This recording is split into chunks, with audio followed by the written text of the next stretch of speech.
episode 150 of the Down South Photo Show with me, Brendan Waits, here in Ocean Grove, Victoria, Australia, and the guy on your other screen or in your other ear if you're listening to the podcast. It's Cam Blake in Hobart, Tasmania, Australia. Hello, Cameron, and congratulations on 150 episodes. Hello, Brendan. We've been talking for 5 minutes and... did it make a noise? I couldn't hear it. Oh, it probably didn't. I think this audio probably cut it out. But anyway, congratulations on 150 episodes. Yeah, why do we not even talk about that beforehand? Or is that in the notes somewhere that I haven't It is right at the top of the running list, but hey, that's fine. Oh, yeah, it's like in smallest font you can see. That's right. We're not about important. We're not about numbers, are we? We're not. We're not about numbers at all. We're not even going to talk about numbers this episode, are we? No, there's nothing to talk about number-wise. It's just nothing to talk about at all. Same old, same old. Yeah. Thank you to the 1,150 of you that are subscribed to the channel to this point, on YouTube, that is. Haven't even looked at the analytics for the audio version of the show, but I'm sure they're going just fine. So thank you. If you're listening along, if you're out walking the dog or do it at the gym or driving your car, welcome aboard. Get a life. That's right. Now, Cam, yes. Off the top, we've had feedback. And... Have we what? Have feedback? Have we what? Look, before we go on, hello to everyone who's tuning in for possibly the second time after seeing one of our interviews we did last week or even the one we did back at the end of November. So thank you for joining to the Down South Photo Show or joining in. A bit of feedback was that people didn't like our green screen backgrounds, Cam. Why? What's wrong with those? I've got an answer, but it may lose all the subscribers we just got from the UK. Yeah, look, we've never claimed to be anything professional. No. We like to think we can know our business a fair bit about photography. We're pretty good with that, professional at that. Audio and visual, we're terrible. We're absolutely comes to it. So, yes, yeah. It took quite a while back in the day to get our audio right. I mean, we were just doing.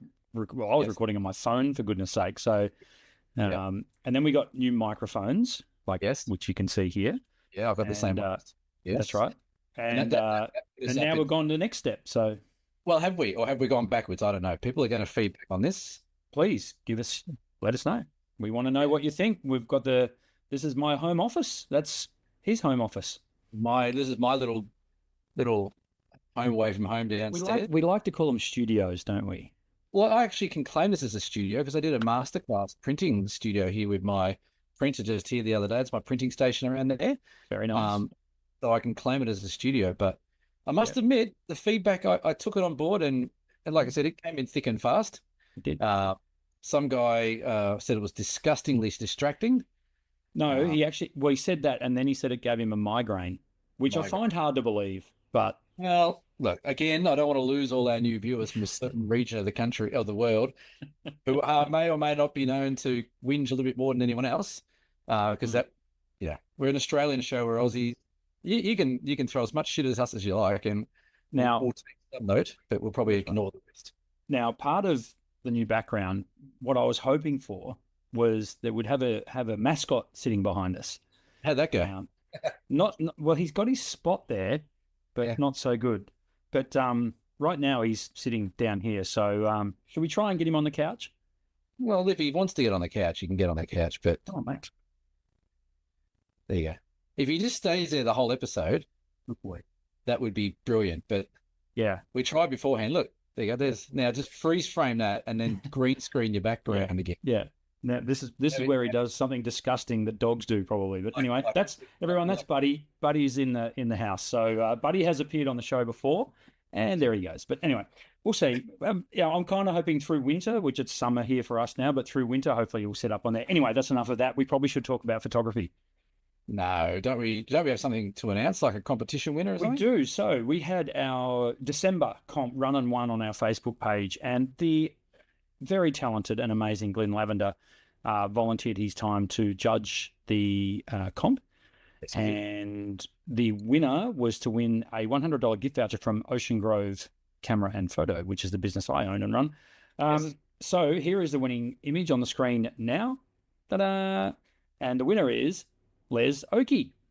There's Oakey. Well done, Les. Give it up for Les. I don't know where it's taken from. So the theme was foreign, wasn't it? the theme was foreign, and Looks yeah, like it so might be it's like Thailand or something I like think that. it's Tahiti, but I'll put that up on the screen as well. So, well done to you, Les. Cool shot. And as I say, Glenn Lavender was the judge, so all correspondence should be sent straight to him. Yeah. Any complaints?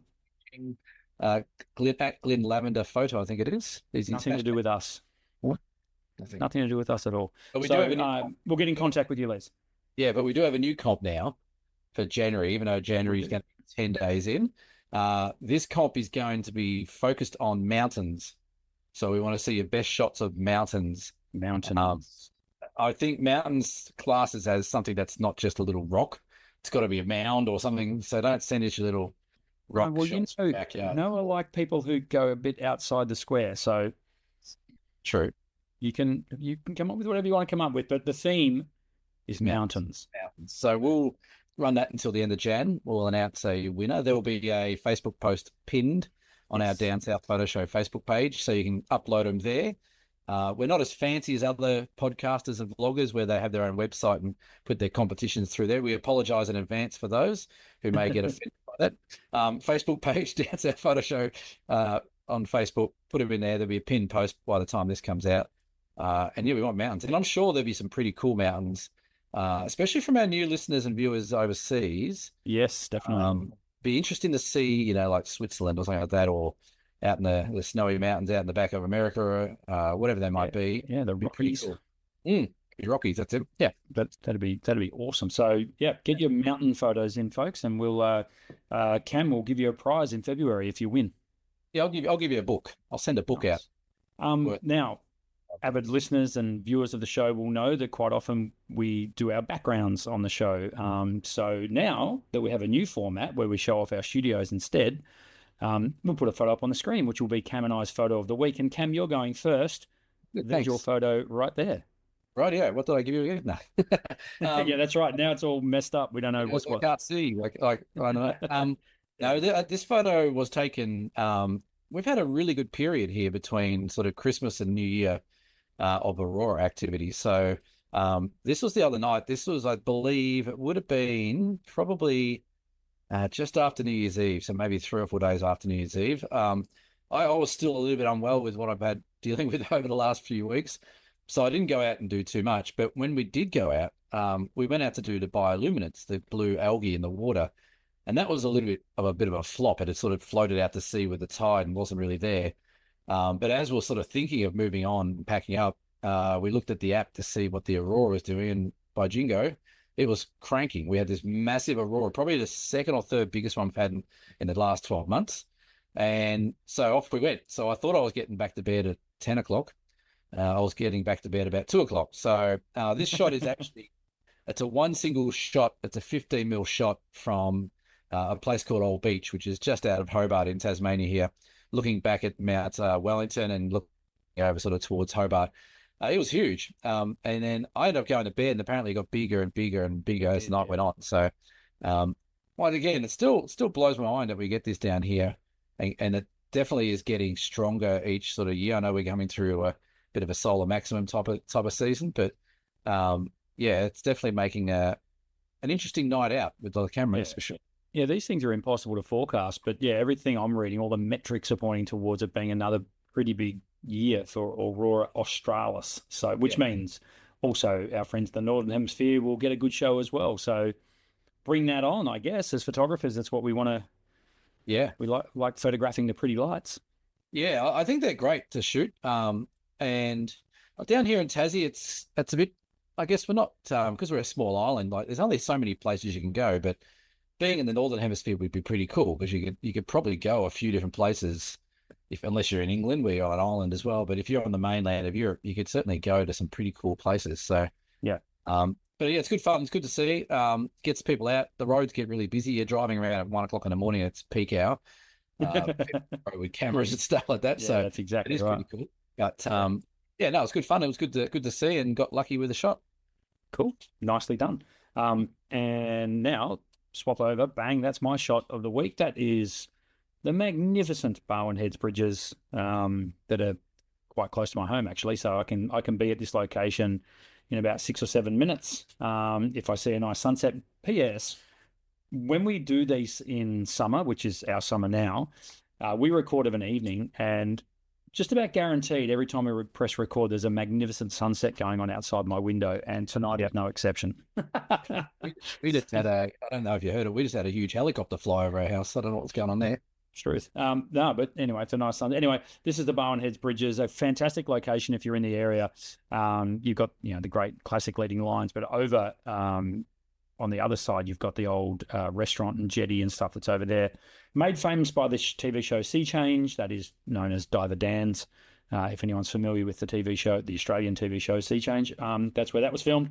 But yeah, Bowen Heads Bridges, you can't really go wrong if you get a good sunset. So do yourselves a favour. Speaking of, we'll have a group of people down there this time next week-ish when we do our one-day workshops that we're running, which are sold out. So I kind of said we wouldn't mention them, but now I've mentioned them.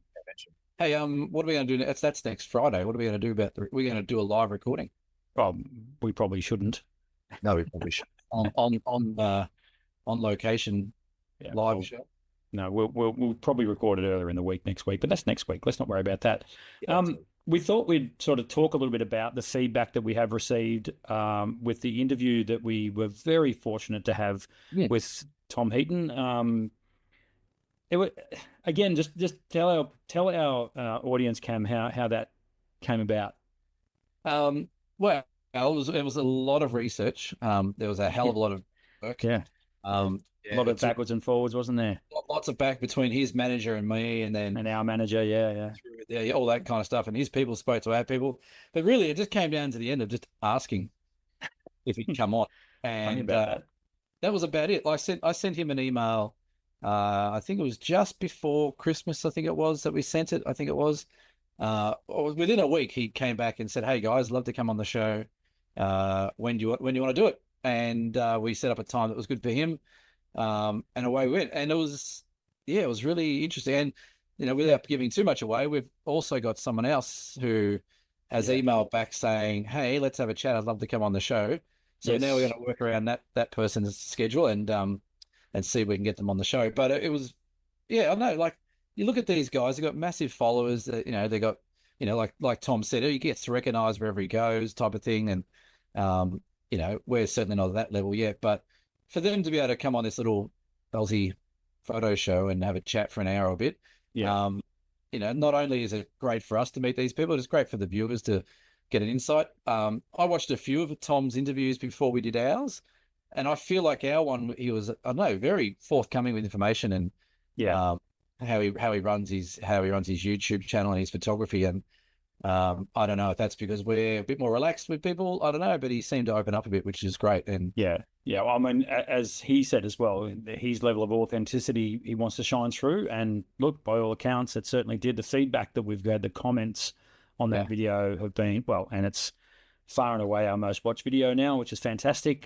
So thank you for everyone who checked it out. But we've had, the feedback's been absolutely magnificent. So thanks for everyone who commented and shared that video around. It's greatly appreciated. And as Cam alluded to, we do have another photographer lined up to come on the show, and hopefully more than just one. We're sort of looking to make a bit of a series of our interviews that we put up. So far, we've done on the channel 7 or 8 interviews with different people. And what I will do is I'll collaborate those interviews and put them under one tab on our YouTube page as well, under an interviews page. So you do that, can you? You can, apparently. So I'm going to do that. And then, if you want to jump on and check out those interviews, you can. They're great because, as Cam said, it gives you insight into a photographer that you may not necessarily get on their own channel, because no one's going to sit there and talk about themselves on their own channel. You need that sort of interview backwards and forwards sort of process to open them up a bit and, as I say, lift the curtain on what they do. And as I say, Tom certainly did that for us, so that was great. As a teaser, the next person we've got lined up is also from the United Kingdom. Oh, that's very teasy. That's all we will say.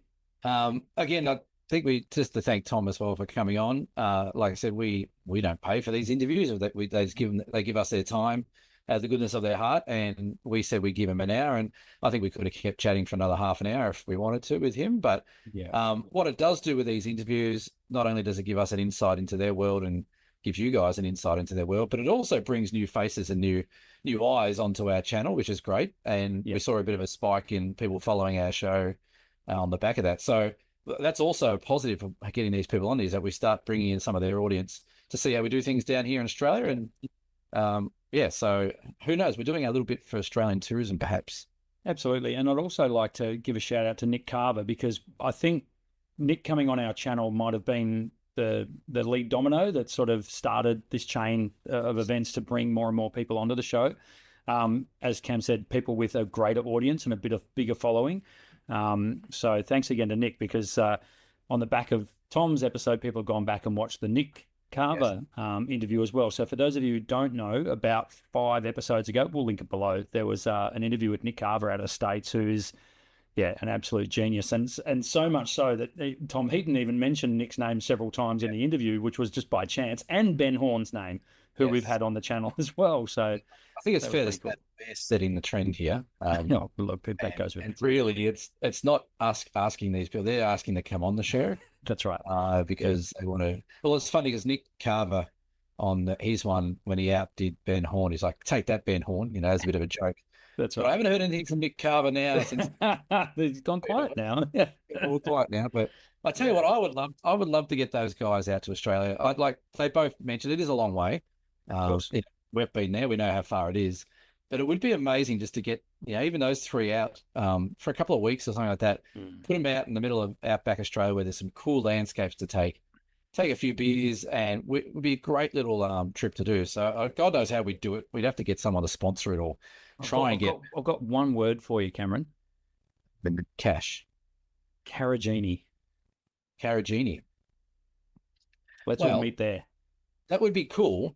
But I don't know how, if people would love to see that happen, I'd love to hear their comments. If you'd like to see Ben Horn, Nick Carver, and Tom Heaton hang out with us two in Australia, that'd be pretty awesome. Put it in the comments about give us some ideas of how we get them out here without. I think all of us collectively are free in 2028. So if we put the word out now, we might be able to make it happen then. I don't know. If someone came up to me tomorrow and said, "Hey, how about a trip to, Carragini, and we'll fly out there," I'd drop a few things to do it. That's for sure. Oh yeah, that'd be epic. And I mean, who knows what's going to happen down the track? But it would be pretty cool. And one point I'd like to make is, and I say this a lot on the show, is the thing I think I definitely enjoy about doing this is that we don't have to force this channel. Like, it just, the growth has genuinely been organic. It's like-minded people, and I think that's what maybe carries the show the way it does, because it's again, that word authenticity is there. So hopefully, but like we said, we'd like your feedback. So please, anything you want to talk about, like whether it's our fantastic new backgrounds. By the way, none of this product is sponsored product. This is just crap I own. You've certainly pointed the brands quite nicely towards. I didn't. That was not intentional. It's not a golf show. I've got Titleist in there. We're going. This is episode 150, and we're going into year 4, which is crazy. Where's that time gone? We haven't done anything apart from have a chat every couple of weeks or every week. And it's lovely to see it grow, and it's great to see some new viewers on there. I would love to see this get a bit bigger overseas as well. I was looking at some stats. New Zealand rates really well, so g'day to everyone in New Zealand. The UK and the US are probably the next 2 big markets around with Australia, but it'd be great if we actually started touching base, because Australia is such a bloody desirable place to come. Absolutely. And if we can sort of give people a bit of an insight as to what Australia's photography and photographing Australia is like, then power to us. That'd be awesome to get more viewers. So spread the word. Let's give that a crack, shall we? What's that? Give it a crack. Getting fair more... It's truth. So one thing that we wanted to chat about on the show that was brought up, both Nick Carver and Tom Heaton mentioned. Look, we'll stop name dropping. We won't mention them anymore. Was printing your photos. We wanted to talk about this because it's become quite a thing now, on the back of the interviews, but also on the back of the little event that you had on the weekend, Cam. And feel free to plug the fact that you've got more of these coming up as well. Tell people what you did over the weekend. So we put on last well, a few weeks ago, I thought about doing some sort of anything, sort of like a field to print type of 2 day workshop. Um, so many times we do these workshops, you and I do it, we go out for a few days. You come back, you might do a little bit of editing with people, but that's it. They just move on and off to their next little workshop they go. But there's nothing to take home with them to show what they did. So what I did is I put a 2 day workshop together here in Hobart, where the first day we go out to a national park, capture a heap of images at all different times of the day. And then the next day we come into my studio here and we do some printing. And everyone walks away with like an A2 print of one or two of their shots from the day. But it was really lovely to see. The first day was very much, okay, we do this all the time. We go out and shoot, we set up. But you know what? We're going to shoot with a bit of a different purpose today, because we want to make sure we get some hero shots for the printer. And it just changed people's mindset. And then when they were in here on the Sunday, we spent 5 or 6 hours editing and printing and chatting. And the change of attitude from people from, oh, that looks okay on the screen, no, I like that shot, to, oh, wow, that looks amazing on paper. Like there was a massive difference. So, on the back of what Tom was saying and Nick was saying, because they print their work, same with Ben, he prints his work as well. It's really important that you do print some work. And the main message I was trying to get across to people was to try and work from the end result backwards. So you're looking to do some nice prints, then take your time at the start to get the files right and the exposure right and the composition right, and it'll pay dividends in the end. So that one really well. January sold out. I've got one in February that's sold out, and I've just put out one in June that's already half sold out. So there is a big interest in people wanting to do some prints or learn a bit about color management and print management and things like that. So It was a lot of fun. I actually really enjoyed it. It was great. Yeah, good. And I think what came across from the people we had on the show and ourselves as well, and I've said this for years, is a photo is not a photo until it's printed, and I stand by that.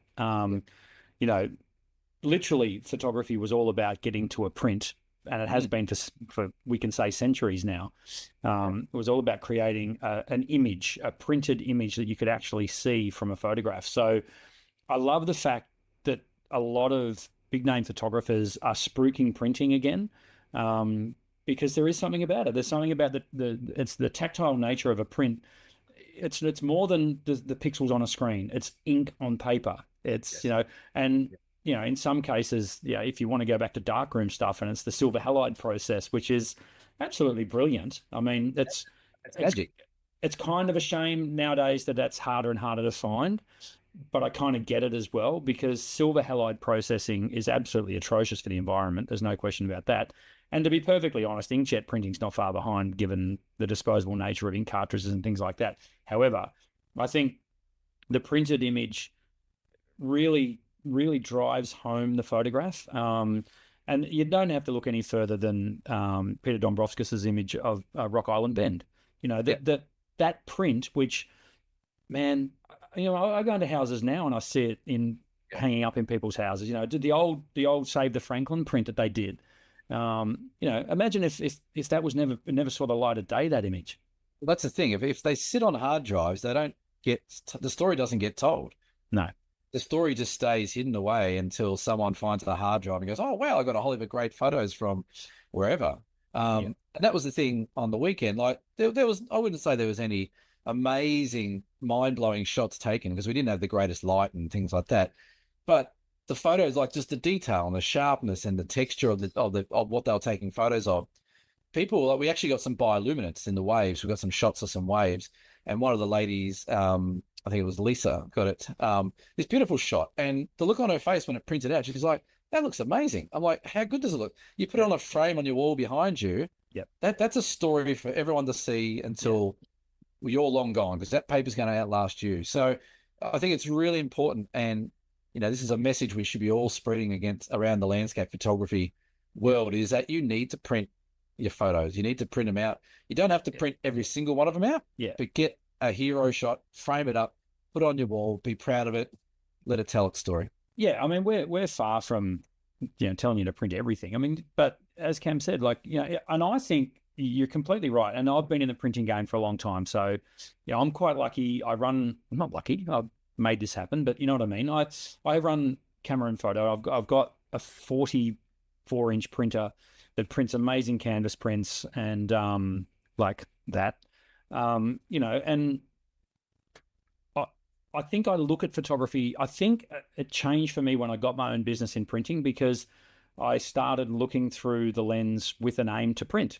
Yeah. And what's going to look good on a wall may shift your focus, pardon the pun, on how you capture an image. It's just another factor that goes into the creative process. And I love it. Now, I'm again fortunate. I get to sell my photos through my business. I get much more of a blast out of when people come in with their own photo that we turn into a canvas like this size here. I mean, that's a 60 by 40-inch canvas. It's like a meter and a half by a meter tall. And you know, the look on their faces when they see the finished product, there's nothing beats it. Nothing. You Well, know, I reckon I got more excited on the weekend at other people's print, and I had a couple of emotions on the weekend. It's like, hey, how good does that look? That's unreal. Like, great, that looks great. I had a couple of people like, oh, I don't know if it's going to print very well. I'm like, let's print it and find out. And by the end of the day, I felt like saying to these people, thanks for coming along. I told you so. You should have. Like, printing makes things so much better. Yep. And they all walked out. They all got a couple of A2 prints, and I gave away a whole heap of my A4 prints that I've just sort of printed on, just so they could see things. So sort of encourage them. But yeah, the look on their face and the pride in that. Oh my God, I actually created that from yesterday. I walked out, I did that, I've edited it here, and I printed it, and now I've got something to show for what I did. And I sincerely hope they get those images on the wall, because I love going to someone's house for like a dinner party or a barbie or whatever, and seeing a photo on the wall that they've taken. I will stand there and talk with them about that image for half an hour. Yeah, you know, and it's that they're not just a talking point. They're something to be proud of, and they will really engage people particularly when you do them big. I'm a massive fan of big prints.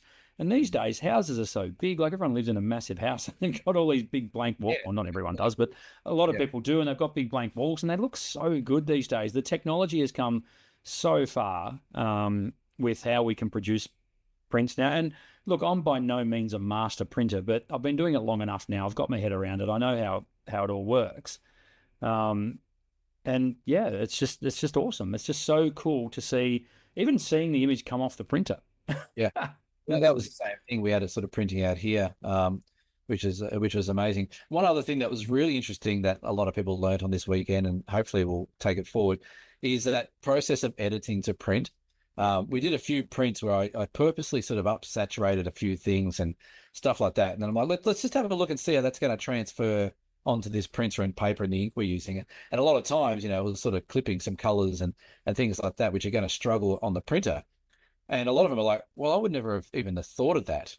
I'm like, it looks pretty on the screen. That's all I really care about. Well, that's nice, but you really want to be looking at to make it look pretty on a piece of paper, not necessarily on a screen. So yeah, that's right. And that's where things like monitor calibration is very important. Yes. Doing test prints is crucial. Yes. And if you're lucky enough to have a good relationship with a printer, and by all means, we're not saying rush out and buy the latest Epson or Canon or HP printer. What we're saying is try and forge a good relationship with a local business that prints. And I'm reluctant to name names, but please don't use the big department stores. Harvey Norman. Don't use them. I'll name them. Just they will ruin your photography. They will ruin it because they don't care. They're going to print a document, and then they're going to print a photo, and then they're going to print a crappy poster on plain paper, and then they're going to print something on what they call gloss photo paper. Yeah. And seriously, folks, I mean, they print to a price. That if you've got birthday invitations, or if you've got a poster that you're advertising for a local school, fate, knock yourself out. Off you go to those places. But for your photography, please get your stuff printed by someone who knows what they're doing. And you don't have to dig too far. There's plenty of places around. If you live remotely, if you live rural, there are places that will help you online. I will. If you want to send images to me at Camera and Photo, we can help you out. And give you tips and stuff along the way. And a big focus of mine of late has been helping people get great prints. So even to the point where I'm now looking to offer like online, tips and tricks and hints and stuff to help you out. And that will be coming in 2025 as well. So because there's this nice pushback towards printing, which we love. Well, it's like, even when we're talking to the guys on the interviews, it's the same with everything. Like I got a record player over there. It plays vinyl. I got all this vinyl, and you still can't beat putting that record on and putting the needle down and listen to it scratch and all that. It's the same with film making a comeback. Printing should be in that same category. Like, yes, you don't have to print everything. We were talking about like photo books. Even if you do trips, even if you make photo books, there's something that people can hold to look at your photos. A photo needs to be held, not just scanned on a screen for 5 seconds and go, oh, that's cool. Yeah, what else did you get up to? Type of thing. Yeah. So yeah, I think it's really important. So and even your classic 6x4 prints. I mean, so my daughter, who's now 18 years old, when she turned 10, I made her a photo album of her first decade of life. right. It's got 300 images in it, basically 30 images per year of her being alive. It's in an album. It's in her room. Hand on heart, I reckon she gets that down and looks through it every few months. Yeah. And they're all in one place. It's not like she has to log on and flick through a screen and ignore 10 messages that she gets from her friends on Snapchat. Yeah. It's there. And when we have family gatherings, that comes out all the time. Like particularly when it's older family members come over, and we pull that down and show it to them. So there's that, but there's also, don't be afraid, as Cam said, photo books. Which in both. I've got a foot in both camps about photo books. I can take them or leave them, but just printing them and making your own album, they can look fantastic. And I think I love books. Like this is a book that I'm part of, the Tarkine. It's done by Australian Geographic. It's got a whole heap of different photographers in it from Tassie and all over. But there's just something about looking at photos in a book. Like that's brilliant. Like that's just something you can spend hours in a book. You can't spend hours on looking at a file. And I think this day and age, we spend way too much. Like, look at that. That's bloody. I don't know whose that is, but that's amazing. Yeah. There's something about. Hello to everyone listening to the podcast and can't see that. Yes, sorry. That's fine. You know what I mean? Like, it's something you can hang on to and look at and come back. Like you said, a photo album, you can come back to that 1,000 times. Yeah. You go through a trip of wherever on your hard drive, you look at it once, you edit a few, bang, it's gone. And that's shit. I don't like that. Like, we need to be able to go back with these memories and have a look more. Yeah, for sure. And like they always say, if your house is on fire, what's the first thing you want to grab is the photo album, So and that's how important it is to print those images. So if you've got any questions, by all means, hit us up in the comments below and drop us a line. Cam, your website is my website or our website? Your website. Oh, my website, tazphoto.com.au. And mine is cameraandphoto.com.au, but dsps.com.au, Down South Photo Show, DSPS, it's on the screen there. Jump on our website and have a look. And that's where you can contact us as well. But if you want to go to our individual businesses, tazphoto.com.au, cameraandphoto.com.au. Hey, question without notice. Shoot. You mentioned 2025. Yes. What do you got planned for this year? Well, here we are, huh? Big change happening with camera and photo, or camera and photo will hopefully stay business as usual. My lease is up, I know that.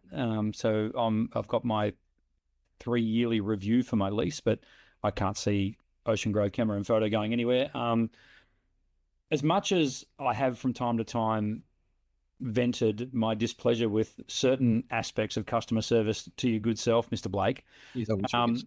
I do like it. I do like it. I do enjoy running that business and having people come in and talk to me about photography. It's pretty cool. I mean, and we're so few and far between now. Like independent photo stores are really hard to find, and I love that I'm not hanging on for grim death or anything. Like the business is going just fine, and I really enjoy the interaction I have with photographers, and to a certain extent, people who just want to print some photos off their phone, from holiday snaps or whatever. That's fine. But I love turning them into photographers, like people who come in with their iPhone, and you can tell you and I can both tell someone who's got an eye for photography. That is a thing. It might be a topic for a whole other episode, but having the eye for photography, I think that is definitely a thing. And I really enjoy that conversion where I've got someone who's got really cool photos on their phone and then just sort of, planting the seed and just saying, if you had such and such a lens, or if you had this camera, you realize that image would be this much better and you could make it this big and you could blah, blah, blah. So I still enjoy that. So as far as 2025 goes, I think I'm pretty much locked into camera and photo, probably for at least the next couple of years, maybe 3 years. I'll probably go ahead and sign another 3-year lease. Hopefully my landlord's not listening. They don't listen to this. Um, so I think I'll, yeah, definitely stick with camera and photo. Yeah. I'm really looking forward to doing more workshops with your good self. The ones that we've got on the go. Photography workshops are so cool. And then it's not just because of the financial side, because they are part of our business and we do rely on them to make money, and that's cool.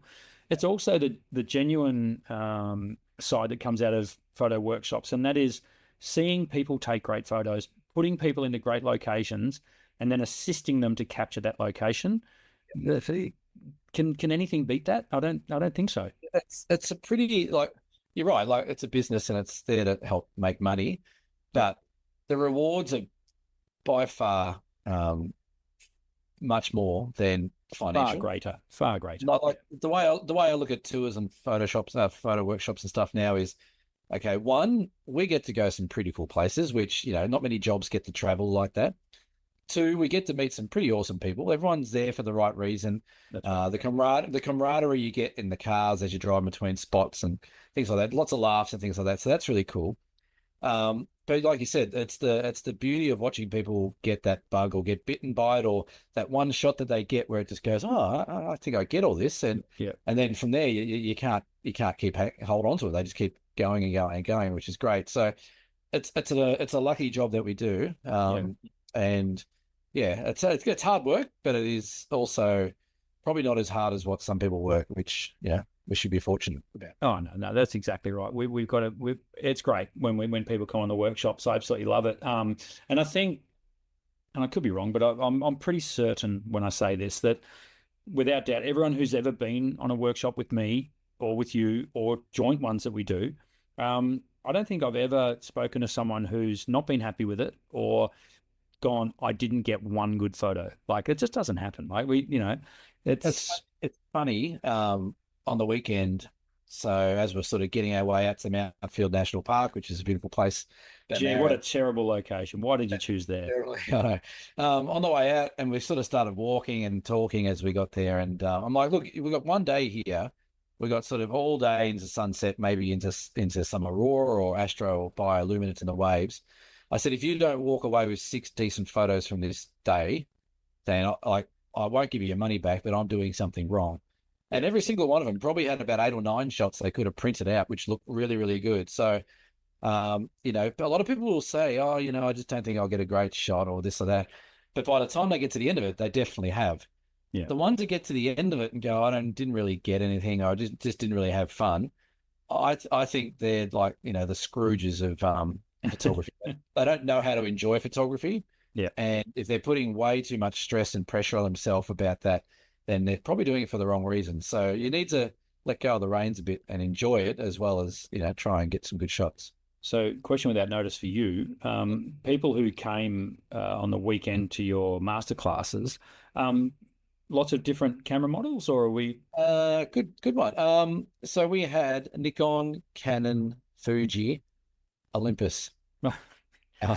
You basically had the Trinity plus one. And I had my little Leica as well. So we had. Oh, there you go. We had 5 people, and we had 5 different camera brands, I think. Yep. So, it was really interesting. And it was really cool to see. Like, I'd met all bar a couple of these people before, and just the different working dynamics of how people go about their setting up of the shot and what they look for, and then how they edit stuff. Like, everyone sort of had a bit of an idea about editing, which I let them sort of go first. Okay, you try and do this one and let's have a look. And then I went and tried to edit it, and they're like, oh, okay, that looks different. I didn't realize you could do that or do this. But it's really cool to see a group of people that, are really poles apart in what they do, sort of walk out at the end with sort of a similar goal going forward, that, okay, I've got to watch highlights, I've got to watch shadows, I've got to watch sharpness, I've got to watch composition, I've got to do this and that. And it was really cool. So if these master classes, which seem to be really popular, I'll probably keep running them every few months. They're quite exclusive. We only sort of had 5 or 6 people on each one, mainly because I can't fit too many people down here. But it made it really intimate and really cool. It was good fun. Yeah, I'm toying with a few ideas with workshops at the moment. Just sort of, it's that time of year, like, new year, and we sort of regenerate our ideas a little bit. And we start thinking, I mean, not that I've had much time to think. Ocean Grove, I think I mentioned this last year on the show, the population of Ocean Grove basically quadruples at this time of year, which I love. I mean, obviously I love it. I've got a business here, so it's great when people come in and they buy my photography. That's great. But gee, there's a lot of people around, so I get very, very busy. So I find myself at the end of the day kicking back with, just a cheeky little beer and trying to sort of look at what the new year is going to bring. And one of the ideas I came up with was I want to run a photography walk here in Ocean Grove. Where you want to run a walk or walk a run? I want to run a walk. I want to run a photography walk. I want to organise a photography walk where basically we meet. See, the great thing about Ocean Grove is there's a beach path that goes all the way to Bowen Heads. A night like tonight would have been absolutely perfect for it, for example. And because the sunset now is still like 8:45 or something, it's quite late. Meeting at the Ocean Grove Lookout, for example, and literally just like-minded photographers going for a walk. No. And as we go, I'm there. Like let's find a subject, let's pull it apart. And it's funny you should say free of charge, almost. I mean, I would almost give it away. It'd be like maybe $30, something like that, where it's just, it could be an hour, it could be 90 minutes, just a sunset shoot. We might get 10 people and that's it, So something like that, I'm toying with those ideas. Of course, you've got to be here. You've got to get to Ocean Grove. So there's everything involved with that. But I know for a fact that there's a lot of locals and a few that watch the show, because they say in the shop all the time they watch. So hello, everyone locally who watches the show, who are sort of screaming out for that sort of stuff, but are a little bit frustrated with the costs involved with some workshops. I mean, the tours that we run, they're 4 or 5 day tours. We include meals, accommodation. They're going to be expensive. We get that. But I definitely think there is a niche market there for smaller, shorter, more impactful one-on-one style workshops. That's the kind of thing that I'll be sort of looking to set up in 2025. And look, you got to try these things and see how it goes. Yeah. So, sounds cool. Yeah. So back at you, 2025 for Cam Blake. What are we looking at? I thought I was going to have a quieter year. I think it's going to be a similar year. 2024 was quite the year for you. I mean, aside from the globe-trotting aspect, I mean, you kept saying to me in 2023 that you wanted to cut them back, and now, and then you probably did more workshops than ever last year. Well, someone asked me, Adam Edwards, who's another great photographer from BFOP, who's now opening a gallery, Broken Hill. He's going to open the gallery 1st of March, I think he said. Well, I'm going to the opening. Yeah, I think we should go there. I'm sure road trip. 3 pits for sure. He asked me how many workshops I had this year, and I went and had a look, and like not including all the single day ones and the little ones we do and things like that. It's like 23 different workshops over a year. So, which is pretty crazy, but it is spread out a bit more. I'm not away as consecutive as I was last year, but there's just more workshops. Again, I'd be like you. I get to the start of the year, I'm like, okay, how can we sort of spruce this up a bit? What can we do to appeal to maybe a different range of photographers or a different, financial level of photographers, like you've mentioned? That's a little bit what these masterclasses were for, is to try and give people a bit of a taste and a bit more skill, a bit more one-on-one type of skill teaching in a day or two. But it'll be just getting through each workshop, making sure everything goes all good. Like I said, I got a young daughter starting high school this year, so that's going to be exciting. Amazing, isn't it? It is. And just keep having fun. Obviously, big change this year with our 5-star Dan helping. So that's changed up a few things. I could probably announce that Cheryl Davis, who does the macro photography, she's going to help out a fair bit this year. She's sort of clearing her calendar to help out. We're doing some macro workshops, but she also is very good at landscape photography and knows her stuff. You and I will be doing workshops. Cheryl's a fantastic acquisition, if I can put it that way. Sorry, Cheryl, he hasn't acquired you at all, but you know what I mean. She's fantastic. Her macro stuff is just amazing. Well, even last night she went and did they do night stalks, which we're going to be doing in the Daintree when we go up there. There's a group in WA who go out together, and she sent me this photo. It was really quite funny. It's this photo of everyone, like just this typical nature reserve track, like it's a track with bushes and stuff. But in the photo, it's got like 1, 2, 3, 4, 5, 6 or 7 different photographers, all with their head torches, with their head in the bushes, taking shots of these macro things. And I said, that's one of the weirdest photos I've ever seen. It's really weird. Yeah. But yeah, no, she's great. She showed me some shots last night. She did, and yeah, it'd be good. It'd be good. She's a different type of character to Dan. Like it'd be a different sort of dynamics on the trips, but and we'll miss Dan being on there and keeping me company. But I'm sure he'll be back. But yeah, that's it. 2025. It's just more of the same. But yeah, just playing around. Really. Yeah, we keep tweaking things. So that's what it's all about. It is. That's right. So it's now, Cam. Did you know, Cam, that you can go to dsps.com.au and you can buy us a beer? Did you know that? No, get out of town. I know it's a new thing. We've been doing this for a while. There's a little button that says buy us a beer. Now, what that does is buy us a beer, literally. So we can, relax at the end of a hard working day or workshop and enjoy a beer. But what it also does is it helps the channel. It pays for things like YouTube Premium. It pays for things like microphones, etc. So if you feel that way inclined, jump on. We don't have sponsors or paid sponsors. No, it's not sponsored by Squarespace. Yes. Hey, you know what? I just had a really radical thought. This is a question without notice. Yeah, this is a statement without notice.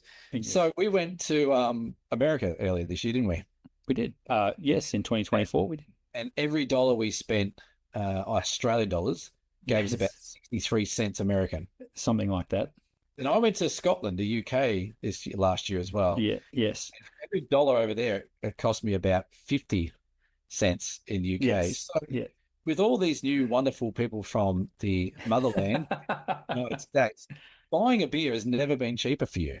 This is true. Yeah. So really, like you guys over there who force us to change our backgrounds to be studios, you owe us. I think it's fair that you buy us a beer from the other side of the world. You don't have to physically buy it. You just got to put money onto a PayPal account. That's right. But your money goes a lot further than ours. So it only seems fair that, let's see how many people buy a beer now. Yeah, when you put it that way, I'm sure it'll be an absolute stampede to dsps.com. Yeah. We'll be able to retire on that. And while you're there, check out our workshops, check out the photos that we put up. Probably one little thing that we will do during this year is keep that website up to date and maintained with things like links to our comps.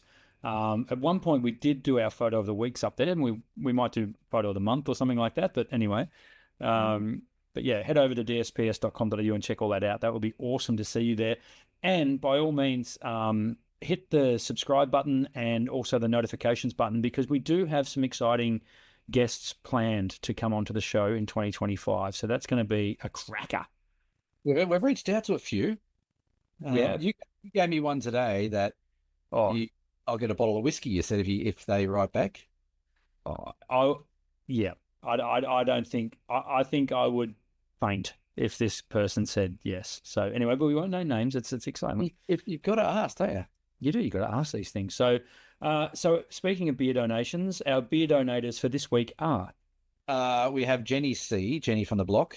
Welcome to the show, Jenny. Don't believe she's been on before. Is she joining us in any workshops? Yes, she is. Joining us. Oh, no, that's last year. Hang on. Yes, she is. She'll be there on the Friday. Excellent. And a newcomer who bought us a beer. I don't know if they're from the UK though.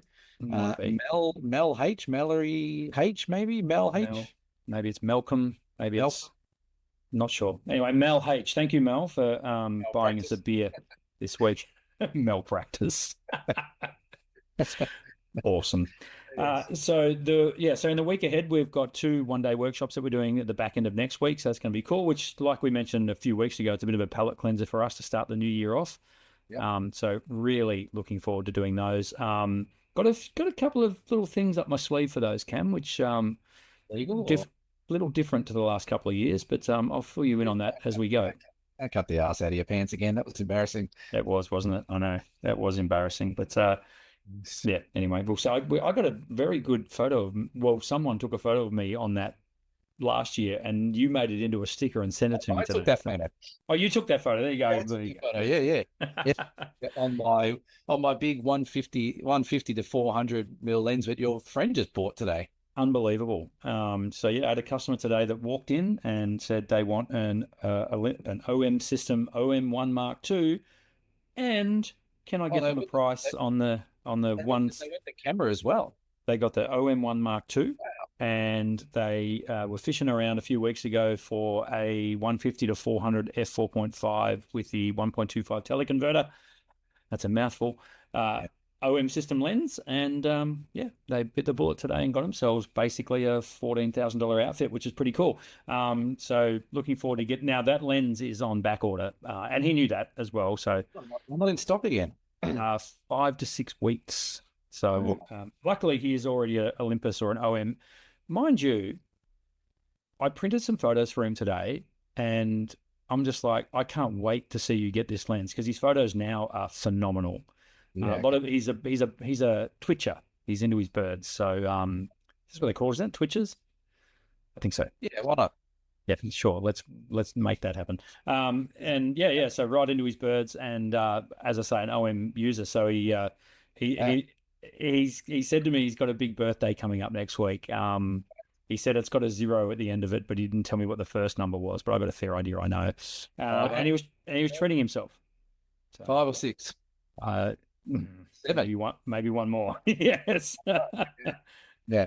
Well, it's a fantastic birding lens. Oh, I must so, admit, I reckon that lens is about the only thing keeping me in the Olympus system at the moment, or the OM system. interesting that you should mention that because there was talk this very week by the head honchos at Olympus that they are working on a new camera. Now, do you mind if I tell the private conversation that you and I had? Yeah, go for it.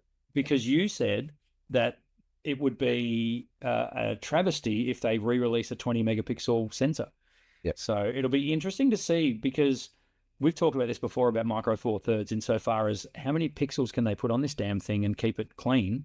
Yep. They barely keep it clean at 20 megapixel. So when we say clean, noisy and that Well, sort of stuff. So, Panasonic are doing 24 megapixels okay on it. well, it stands to reason that Olympus OM system will do the same. So it'll be fascinating to see I don't think where they're headed. I don't think it's even going to be that. I think it's going to be a pen camera, one of the old school retro pen cameras. If anyone's got a Pen F they want to get rid of, can you reach out to me, please? Yeah, a black one would be good. Thanks. Yeah, no, I don't like I said today, I'm a little bit disenchanted now. Yeah. I think as much as I hate to say it, I don't see them going anywhere. They just don't seem to release anything that's majorly mind blowing. Like they rehashed an old camera to make it an Astro camera. Yeah, but they all have. I mean, it's interesting times. It's almost like they go back to they go do all their research and development, but then they turn to their marketing department and look for what they should be doing in cameras rather than what we really want. So it's a shame that the world works like that, but it does. I mean, it's branding, it's marketing. They can't exist without selling cameras. So, and the only way they can sell them is to market them to people. People that probably aren't our demographic, mate. Let's be honest. They're not targeting these new cameras at us. They're targeting them at influencers and TikTokers and all this sort of stuff. Vloggers. The stories I could tell you about marketing versus sales in that I'm the same. I'm not going to rag them out. I love the brand, I always have, and I've got a lot of their gear still. But I can just see the writing on the wall. I think it's almost stumps for them. I think if they don't bring out something miraculous or new or different, I think people are just going to start saying, "Oh, what's the point? Why even bother bringing out a new camera if it's just got 2% increase on the last one?" So hopefully that's not the case. Hopefully, but it's not. Wouldn't it be awesome? Sorry, it's not till when? They're not bringing anything out until the end of the year. That announcement said it'll be there later in the year. I didn't read the fine print. I would love. So we're nearly done. But the last thing I want to mention is, you said what's 2025 hold for me?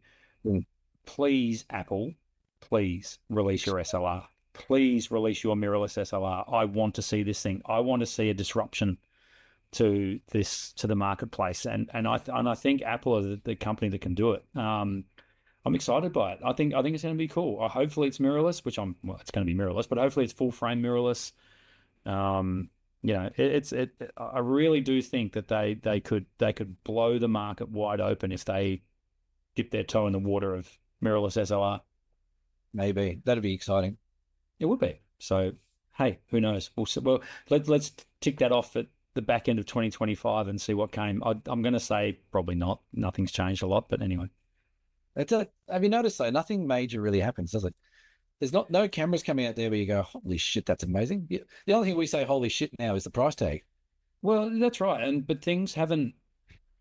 The digital revolution happened, and then the digital SLR revolution happened with cameras like the D100, and the D1X and that sort of stuff. It was they were great times. But unfortunately, yeah, nothing like that has come along to rattle many cages or to revolutionize anything. So, and look, it can't be easy. Geez, I mean, and as a wonderful person mentioned on the podcast last week, it's impossible to buy a bad camera now. It really is. Like, there's brilliant cameras out there. So it's hard to go back to the drawing board. It'll be fascinating to go into these R&D rooms where they're like 5 or 6 years, 10 years ahead, and look at what they're contemplating. Yeah. Funny you say that you can't buy a bad camera. Pete Mellows is a guy down here in Tassie who does some interviews. He does a bit of a in the field photography sort of YouTube channel. I've never met the guy. He seems like a nice guy though. But he did one the other day where he's up out the back here in Tassie doing a shot, and he had a Pentax. And I'm like, well, you're about the only two. There's 2 people in Tasmania now that use Pentax, but yes, it's always a shock when you see a Pentax pop up and on the screen. You're like, oh wow, okay, that's it kind of is. Yeah. Can't see many of them. Yeah, there's a couple of Pentax lenses here. Well, they're more latest release than the ones they've got. Oh, that's right. Those are my lovely Pentaxes. Yeah. Anyway, that's interesting. It'll be interesting to see where we go. So, are we done? Yeah, I think so. How long have we been? Is that about now? I think that's about now. We try and for. Hopefully, my background is. I reckon I'm going to get complaints about this shoulder being a bit dark into this background. We need feedback, people. It's what keeps us going. So that's no problem at all. Excellent. All right. Well, this has been episode 150 of the Down South Photo Show. We will see you for episode 151 next week. Bye for now. See you later.